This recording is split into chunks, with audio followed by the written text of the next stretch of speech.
சில குட்டீஸ் எல்லாத்துக்குமே ஒரு ஸ்பெஷலான ஒரு வெல்கம் பண்ண அந்த கௌதம் பேசிட்டு இருக்கேன். 12th தமிழுக்கான அஃபீஷியல் செகண்ட் ரிவிஷன் எக்ஸாம் ரொம்ப இம்பார்ட்டன்ட் மலர் கொஸ்டின் வருது. நேற்று நான் வாட்ஸ்அப்பில் ஓட்டிங் போட்டிருந்தேன். அதில் நிறைய பேர் நாளைக்கு எனக்கு தமிழ் எக்ஸாம் தான் சொல்லி ஓட்டு போட்டிருந்தீங்க. அதுக்கோசம் இந்த வீடியோ போடுறப்பா. ஸோ உங்கள் second revision exam title comment பண்ணிங்கன்னா அது இதுமே நம்ம சேனல்ஸாக வீடியோ கொடுத்துருவேன். ஸோ மறக்காம கமெண்ட் பண்ணிடுங்க.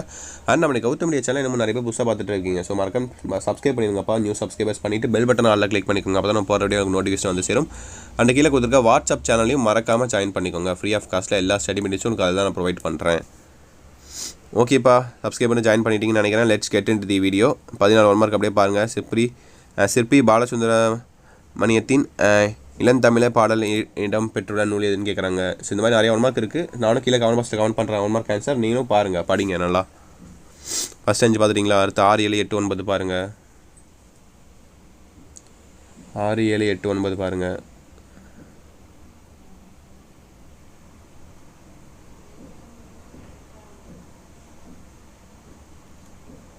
பார்த்துட்டிங்களா? அடுத்து 10 11 12 13 பாருங்கள். 10 11 12 13 14 பாருங்கள்.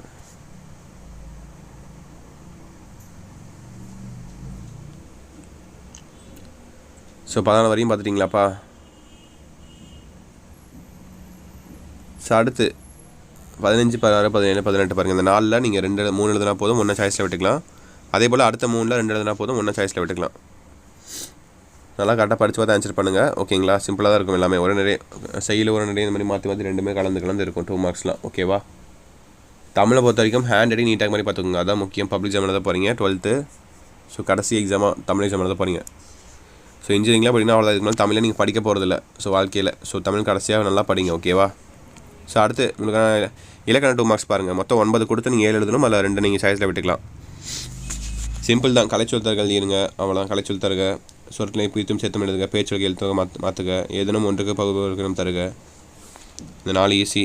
அடுத்து 29 30 ஏதேனும் ஒன்றுக்கு புனச்சொல்லி தருக, கீழ்காணும் தொடர்களில் அடைப்புக்குள்ளே பெயர் சொல்லை தொடங்குவதற்கு ஏற்றவாறு மாற்றி எழுதுக. ஸோ இது ஈஸி தான். 30 ஈஸி தான். 30 29. ஓகேவா? So that's it. இது பார்த்துட்டிங்களா? ஸோ அடுத்து போயிடலாம். அடுத்து 4 மார்க் கொஸ்டின்ஸு. செயல் 4 மார்க்ஸ், உடனே 4 மார்க்ஸ். ஓகேங்களா? ஸோ இதில் ஈசர் மகன் என்றார் ஒரு இளையன் 34 ஈஸி. அப்போ 33. ஸோ உங்களுக்கு எது ஈஸியாக அது எழுதிக்கோங்க. ஓகேவா? இது உங்களுக்கு ஈஸியாக அந்த மாதிரி இருக்கும். ஸ்பெல்லிங் மிஸ்டேக் வராதோ அந்த மாதிரி நீங்கள் கரெக்டாக பார்த்து கரெக்டாக எழுதிக்கோங்க. சூஸ் பண்ணி எழுதுங்க. இந்த மாதிரி தான் உங்களுக்கு எக்ஸாம்ஸ் வரும். திரைப்படத்தின் காட்சியின் ஆற்றலை எடுத்துடன் புலம்படுத்துக. 37 ஈஸி.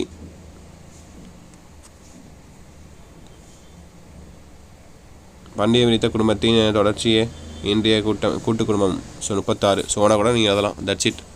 ஸோ அடுத்து 4 மார்க்ஸ் பாருங்கள். 39 40 41 42 43. இந்த 5ல் நீங்கள் 3 எழுதுனா போதும். இதில் பார்த்தீங்கன்னா தமிழகம் தருக எழுதிக்கோங்க. அப்புறம் நயமடல் எழுதியிருப்பீங்க. அப்புறம் அணி பாருங்கள். சொற்பொருள் பின்வரும் நிலை அணி எழுதிடுவீங்க. அவ்வளோதான். ரொம்ப ஈஸி. 3 4 மார்க்ஸ். That's it. ரொம்ப சிம்பிள் தான். இந்த மாதிரி தான் கேட்பாங்க எக்ஸாம். பப்ளிக் எக்ஸாம் இதே மாதிரி தான் ஈஸியாக தான் இருக்கும். ஓகேவா? கஷ்டப்படுற மாதிரிலாம் இது இருக்காது. அடுத்து 44 45 46 பாருங்கள். எதுவும் ஒன்று எல்லாத்தையுமே ஒவ்வொன்று எதுனா போதும். ஓகேவா? அறிவுடைமை வாழ்வின் உயர்வுக்கு துணை நிற்கும் என்பதை வள்ளுவம் வழி நின்று நிறுவுக. ஸோ எழுதலாம் நீங்கள். ஓகேங்களா? அறிவுடைமை அது போனால் எழுதலாம் நீங்கள். இதெல்லாம் குடும்பம் என்னும் சிறிய அமைப்பிலிருந்தே மனித சமுதாயம் என்னும் பரந்த அமைப்பு கட்டமைகிறது. எவ்வாறு விளக்குக? ஸோ குடும்பத்தில் இருந்தால் பார்த்தீங்கன்னா ஒரு பெரிய ஒரு நிர்வாகமே அமையுது அப்படின்னு சொல்கிறாங்க. அது கரெக்டு தானே? ஸோ அதை பற்றி ஒரு நீங்கள் ஃபுல்லாக எப்படி சொல்கிறது, கொஞ்சம் விரிவாக எழுதினா போதும் உங்களுக்கு மார்க்கு. ஓனா கூட எழுதலாம். சங்ககால வரலாற்றை அறிய புகமூர்க்க கல்வெட்டி எவ்வகையில் துணை போகிறது விளக்குக அப்படின்னு கேட்குறாங்க. ஸோ 46. அடுத்து கடைசியாக 47 பாருங்கள். வையகம் பணிப்ப என்னும் தொடங்கும் நெடுநல் வாடை பாடலை அடிப்பெறாமல் எழுதுக. அப்புறம் சுடும் இனம் முடியும் திருக்குறளை எழுதுக. ஸோ தட்ஸ் இட்பா. ரொம்ப சிம்பிள் தான்.